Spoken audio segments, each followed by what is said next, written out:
ছাত্রলীগ নেতাকে পুলিশে দিল যুবদল নেতাকর্মীরা। আমরা নির্বাচনের দিকে এগিয়ে যাচ্ছি, এমনটাই মন্তব্য করেছেন আমির খসরু। দয়া করে যুদ্ধবিরতি লঙ্ঘন করবেন না, বলেছেন ট্রাম্প। ট্রাম্পের যুদ্ধবিরতি ঘোষণার পর একেবারে নীরব হয়ে গেছেন নেতানিয়াহু। এতক্ষণ শুনছিলেন সংবাদ শিরোনাম, এবারে বিস্তারিত। রাজশাহীতে নিষিদ্ধ ঘোষিত সংগঠন ছাত্রলীগের এক নেতাকে পিটিয়ে পুলিশে দিয়েছে যুবদল নেতাকর্মীরা। সোমবার রাত 8:30টার দিকে নগরীর বোয়ালিয়া থানার শহর রক্ষা বাঁধ সংলগ্ন বড়কুঠি আইন কলেজ মাঠ থেকে তাদের আটক করা হয়। ছাত্রলীগ নেতা সুমন আলী নাটোরের বাগদিপাড়ার মোহাম্মদ বদিউজ্জামানের ছেলে। তিনি বাগদিপাড়ার ইউনিয়ন ছাত্রলীগের সভাপতি বলে জানা গেছে। পুলিশ ও প্রত্যক্ষদর্শীরা জানান, সোমবার রাতে বড়কুঠি শহর রক্ষা বাঁধ সংলগ্ন আইন কলেজ মাঠের পাশ দিয়ে হেঁটে যাচ্ছিল ছাত্রলীগ নেতা সুমন। ওই সময় আইন কলেজ মাঠে যুবদলের এক নেতাকর্মী বসে আড্ডা দিচ্ছিল। তাদের একজন ছাত্রলীগ নেতা সুমনকে চিনে ফেলে। যুবদল নেতাকর্মীরা চারদিক থেকে ঘিরে ধরে সুমনকে মারধর শুরু করে। কলেজ মাঠে এনে আরেক দফা পেটানো হয় তাকে। এতে সুমনের গায়ে শার্ট ছিঁড়ে যায় এবং মুখসহ শরীরের বিভিন্ন স্থানে জখম হয়। পরে যুবদল নেতাকর্মীরা পুলিশ ডেকে ছাত্রলীগ নেতা সুমনকে সোপর্দ করেন। বোয়ালিয়া মডেল থানার ওসি মোস্তাক আহমেদ বলেন, গত 5 আগস্ট বৈষম্য বিরোধী ছাত্র জনতার আন্দোলনে হামলার একটি মামলায় গ্রেফতার দেখিয়ে সুমনকে আদালতের মাধ্যমে কারাগারে পাঠানো হয়েছে। বিএনপি স্থায়ী কমিটির সদস্য আমির খসরু মাহমুদ চৌধুরী বলেছেন, নিশ্চিতভাবে আমরা ফেব্রুয়ারির প্রথমার্ধে নির্বাচনের দিকে এগিয়ে যাচ্ছি। জাতি এগিয়ে যাচ্ছে, ঐক্যবদ্ধভাবে এটা হচ্ছে।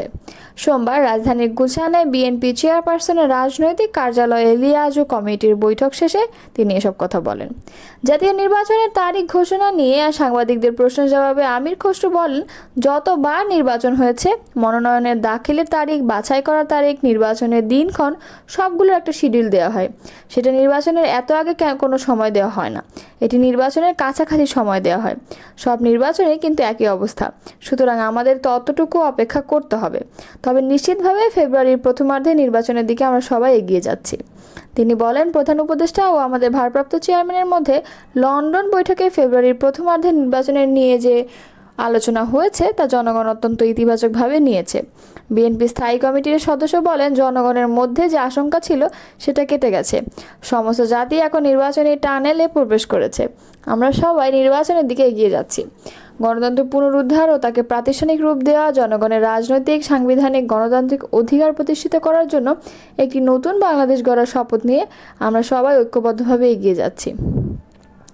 গণফোরামের সভাপতি পরিষদের সদস্য অ্যাডভোকেট এস.এম. আলতাফ হোসেন বলেন, 15 বছরের বেশি স্বৈরাচারী ফ্যাসিস্ট আওয়ামী লীগ সরকারের বিরুদ্ধে আমরা ঐক্যবদ্ধভাবে আন্দোলন সংগ্রাম করেছি একটি গণতান্ত্রিক সরকার প্রতিষ্ঠার জন্য।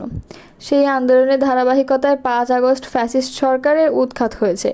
এখন একটি নতুন মানবিক বাংলাদেশ প্রতিষ্ঠার বিরল সুযোগ এসেছে। লিয়াজু কমিটির বৈঠকে আরও উপস্থিত ছিলেন গণফোরামের সভাপতি পরিষদের সদস্য অ্যাডভোকেট সুব্রত চৌধুরী, গণফোরামের নেতা জগলুল হায়দার আফ্রিক ও সুরায়া বেগম এবং মুশতাক আহমেদ ও সেলিম আকবর। চীন সফরের দ্বিতীয় দিনে বিএনপি মহাসচিব মির্জা ফখরুল ইসলাম আলমগীর ও তার নেতৃত্বাধীন প্রতিনিধি দলের সদস্য দেশটির পররাষ্ট্র মন্ত্রণালয়ের উপমন্ত্রী সান ওয়েডং-এর সঙ্গে বৈঠক করেছেন।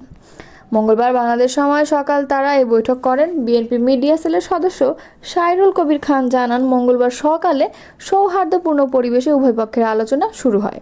সোমবার রাতেই মার্কিন প্রেসিডেন্ট ট্রাম্প বলেছিলেন, ইরান ইসরায়েলের মধ্যে যুদ্ধবিরতি হয়েছে। একই সঙ্গে দুপক্ষকে যুদ্ধবিরতি মানার কথা বলেন তিনি। তবে ট্রাম্পের এই ঘোষণা দেওয়ার ঘণ্টাখানেক আগে ইসরায়েলে ক্ষেপণাস্ত্র হামলা চালায় ইরান। এতে দখলদার ইসরায়েলের 4 নাগরিক নিহত হয়েছে। এদিকে যুদ্ধবিরতির ঘোষণার পর নিজের মালিকানাধীন সোশ্যাল প্ল্যাটফর্ম ট্রুথ সোশ্যালে একটি পোস্ট দিয়েছেন ট্রাম্প। এতে তিনি লেখেন, যুদ্ধবিরতি কার্যকর হয়েছে, দয়া করে কেউ যুদ্ধবিরতি লঙ্ঘন করবেন না। ইরান ইসরায়েলের সংঘাতের 12 দিনের মাথায় অর্থাৎ সোমবার ট্রাম্প যুদ্ধবিরতির কথা বলেন। ওই সময় তিনি ইঙ্গিত দেন, ইসরায়েল ও ইরানের চলমান মিশনগুলো সম্পন্ন করার জন্য সময় পাবে। ট্রাম্পের এই বিবৃতিতে আগে তেল আবিব ও বীরশেবায় বিস্ফোরণের শব্দ শোনার কথা জানান প্রত্যক্ষদর্শীরা। ইসরায়েলের সামরিক বাহিনী বলছে, মঙ্গলবার সকাল থেকে 6 দফায় ক্ষেপণাস্ত্র হামলা চালিয়েছে ইরান। ইসরায়েলের ন্যাশনাল অ্যাম্বুলেন্স সার্ভিস বলছে, তেহরানের হামলায় বীরশেবায় 4 জন প্রাণ হারিয়েছেন। মঙ্গলবার সকালে ইরানের সংবাদ সংস্থা SNN জানায়, যুদ্ধবিরতি কার্যকর হওয়ার আগে শেষ দফায় তেহরান হামলা চালিয়েছে।